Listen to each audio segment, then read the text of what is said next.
Hey guys, welcome to another video for pre-calculus. In this video I'm working on a second problem for a definite integral, so let's go ahead and get started.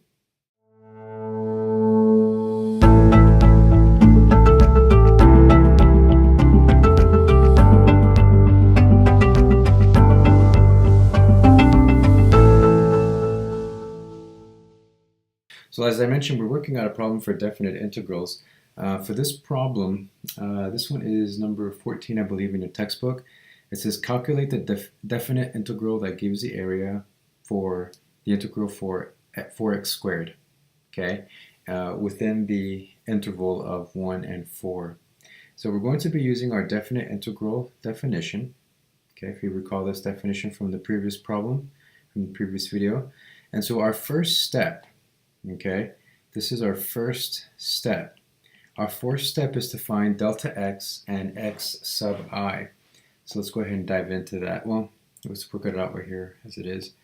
So just going off of what we were given originally, right, from our low bound and our high bound is 1 and 4.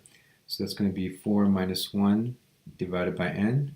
So that will be 3 over n. And that's our delta x, right? And now we want to use that delta x and plug it into our next formula to find x sub I. And our low bound is 1 plus I times 3 over n. That simplifies to 1 plus 3i over n. And that is our x sub I. All right, so we have our two starting off points here. We have our two starting off points, and so I want to rewrite my formula. Okay, so I'm going to be using our limit formula. Our limit as n approaches infinity. Okay, sigma n I equals 1, and recall that this is going to be, we're looking for the area underneath the curve, right? So that's going to be our length times our width. Our f of x sub I times our delta x. Right? So let's go ahead and simplify this. And let me write over here our original problem. It's going to be 4x squared. And of course it's going to be dx with our integral of 4 to 1. But this is our original f of x, right? So this comes into play when I'm considering what I'm going to plug in when I'm trying to find the term f of x sub I. Right? So let me go ahead and write my notation. Infinity, and for the sum of, now my f of x sub I. All right, now, so we have 4, right, and our x squared. So I'm going to write in my 4, and then whatever I figured out my x sub I, what did I figure that was going to be? Found that earlier, right? It's going to be 1 plus 3i over n. So then I will have 1 plus 3i over n. Yes, and then I'm going to find now I'm working on my delta x. And what's my delta x? I found that earlier. That is my 3 over n. So this is 3 over n. And that's it as far as the beginning stages, right? So here I have my f of x sub I. And here I have my delta x. And now I can go ahead and start working this out. So here we go. All right, now one of the first things I'm going to do, because remember that my goal in this is to simplify this. I want to see if I can get that I by itself. And so I see here a term that I can actually go ahead and move over because it's already simplified. I have a 3 over n. Right? I have a 3 over n, so I'm going to move this into a coefficient position. So I'll have 3 over n, and this is going to help me kind of move it off to the side. I'm going to table it and while I work on this part of my formula, because this is the most complicated part. This has already been simplified, so it's good to go. I'll use this. This will come back towards the end, and I can reuse it then. But for now, I need to simplify this part. So let me write my limit notation. Get ready because this is going to be really lengthy, okay? So let's go ahead and let's do this.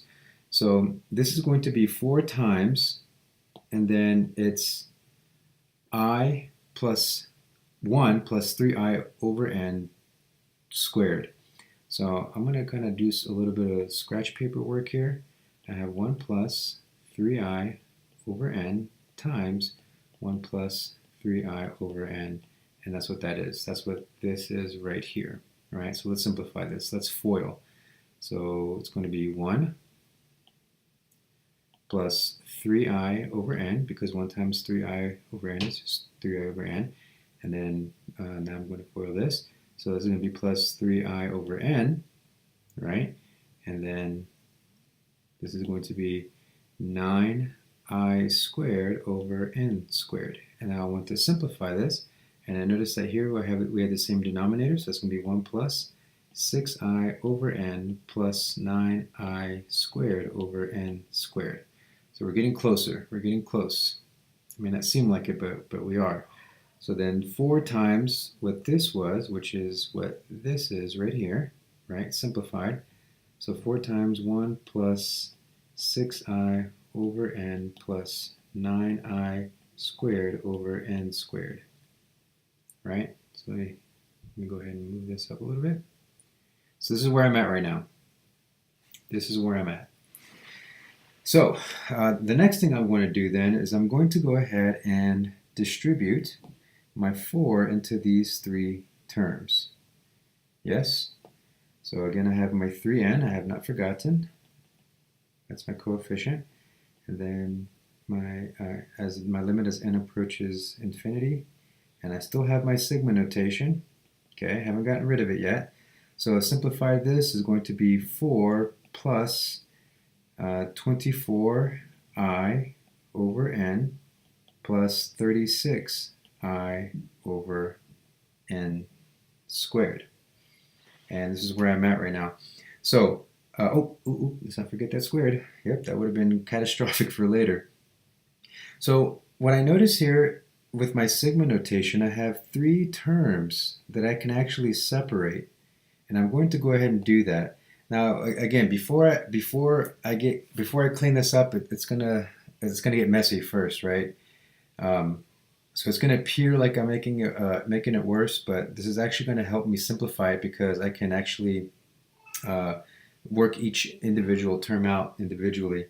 And let me show you what I mean. So I have my 3n, and then my limit notation as n approaches infinity, with the sum of n at I equals 1.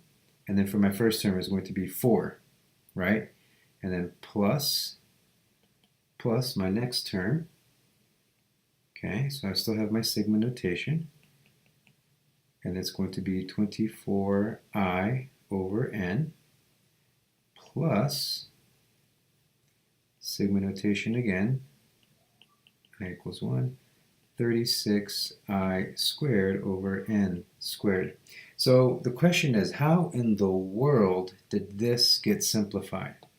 So in order to show you how that did get simplified, what I want to do right now, just for a second, is let me highlight one of these. Let me highlight this one, for example. Okay? Let me highlight this. Recall from my summation formulas that I showed you before, these summation formulas, the goal was to get the I by itself on the right-hand side, right? So if I look at this one here, okay, I can actually factor out a 24n, which will give me, here, let me just keep writing. Let me write my next level of simplification. That's going to give me sigma n 4 plus, and again, I'm going to factor out my 24n, 24 over n. Okay, became a coefficient. Remember that I can do that. And now I'm left with I. Now look at that. You see this? This is now, I have just turned it into one of my summation formulas. So I'm simplifying it. I'm getting rid of my I, and I'm going to be able to plug in my n's, and that's going to help simplify. I want to get rid of those i's. So if you'll notice on my next term here, look at that. I can factor out a 36n squared. And so when I do that, I have a 36n squared and then my sigma notation again. And now I'm left with the I squared, which is also one of my summation formulas. All right. So let's see what this looks like now when I replace. Now I can start replacing. I can start replacing my sigma notation and just start working it out as a limit, like I did in the previous sections. Okay. So one of the things I want you to remember, I'm going to highlight this one real quick. Where was it? Right here. Oops. So to get rid of this sigma notation, remember your first summation formula, okay? And it states this. So the sum of n of I equals 1. When you have a constant, that equals the constant times n. Right? So then everything I have squared here in the green, I can replace with whatever my constant was, which is 4, and then just times n. And what that does is that now I've eliminated my sigma notation. And so what I have now is just a limit, 3n times the limit as n approaches infinity. And then I have 4n plus 24n, and then now I'm over here, right? And I have my 24n. I already wrote that down. And then now my summation formula, this is my second summation formula, I believe. And I replace that with, I'm going to write it in red. I hope that doesn't confuse the issue here. So I'm going to write that in red. That's going to be n times n plus 1 all over 2. Okay? And then I can actually simplify that, but I'll work on that later. And so now I'm looking at my third term here. Right? So I have 36n squared. And then I'm going to get rid of my sigma notation by replacing it with what the formula says it equals. And it equals I squared. This one's a little bit longer, okay? So this one might hurt a little bit more when we start simplifying it. But it's necessary, okay? Times 2n plus 1. And we're going to put this in brackets, actually, because we have a lot of parentheses. And then all of this is going to be over 6. Here, let me clean this up a little bit. Okay, so look at your summation formula for I squared. And now, I don't know if you've noticed this, but we have gotten rid of all of our sigma notation. We have gotten rid of all of our sigma notation, and now we can start working this out like we did the previous times. But there's going to be a lot of simplifying here. There's going to be a ton of simplifying that we really need to be careful and keep track of everything. So let's just do it, okay? Okay, let's see if we can start simplifying some of the things right now, actually. So 4n, I can't really simplify anything with 4n. That's just that. But then I have this term here. Can I simplify anything here? I can. I can get rid of that 2. It will become 1, and this will become 12. These two n's will cancel out. And now I'm moving on to my next term. Is there anything here that can cancel out? I can cancel out my 36. That will become 6. That simplifies that 6 to 1. And then my n will cancel out here, and that will cancel out that squared. So now I can rewrite this, and it's going to be a little bit cleaner. My limit as n approaches infinity is going to be 4n plus, and I'm going to go ahead, if I go back, I'm going to go ahead and distribute my 12 to my n and my 1. That's going to give me 12n plus 12, right? Because remember, all of this here is over 1, so it's just basically 12n plus 12.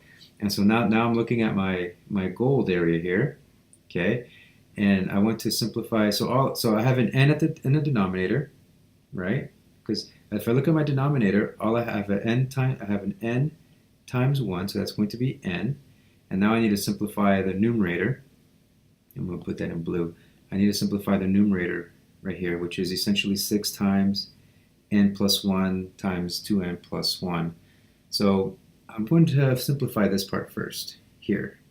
And what does that come out to be? That's going to be, here, I'm going to do the scratch paper right over here. That's going to be 2n squared, right? 2n squared plus 3n plus 1, and all of that times 6, which will simplify to 12n squared plus 18n plus 6. And all of that will be over n over here. So that's 12n squared plus 18n plus 6, right? So do we catch what we did there? Yes?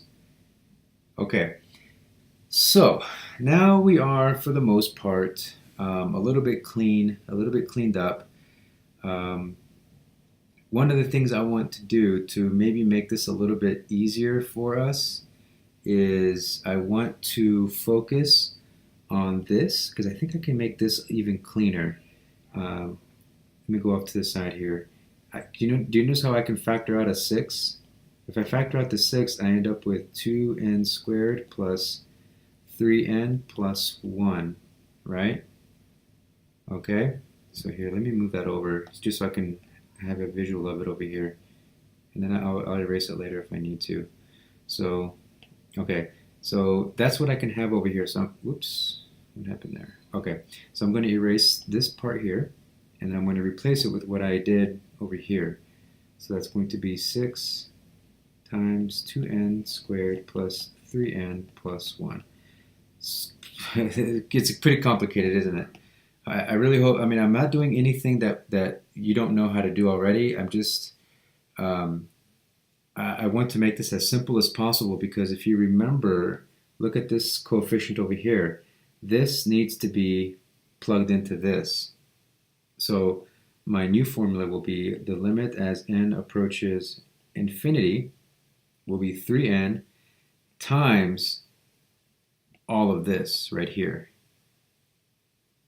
Yeah, so in fact, why don't we just go ahead and just plug that in. Let's plug it into every single term right here, and that's what's going to have to happen. Yeah, so let's do that. What's that going to be for this part here? Let's see. Actually, let me erase. Let me clean this up as much as I can. So this part here, how does that clean up? 3 over n. Let's just leave that there for now. How does that clean up? This is 16n plus 12 plus, and then what I have over here is 6 times 2n squared plus 3n plus 1, close parentheses, all over n. Now, what happens when I plug this into both of these terms? So let's see. I'm gonna do the first one. I'm gonna call this step 1. I'm gonna call this step 2. Let me do step 1 over here off to the side. Step 1. So it's 3n times 16n plus 12. So what does that give me? That gives me 48n over n plus 6 over n. Oops, that's not 6, that's 12. That's going to be 36n, right? And you'll notice that these ends here will cancel, so that'll leave me with 48 plus 36 over n. Okay, good. So let me have that. Let me get rid of this, erase it, just to clean up my board a little bit. So that was my step 1. So my new formula is that as the limit of n approaches infinity, I'm going to have 48 plus 36 over n plus, and now I need to do this part. Okay, so I can get rid of this now. So I'm going to do my step 2. I'm going to do it in green this time.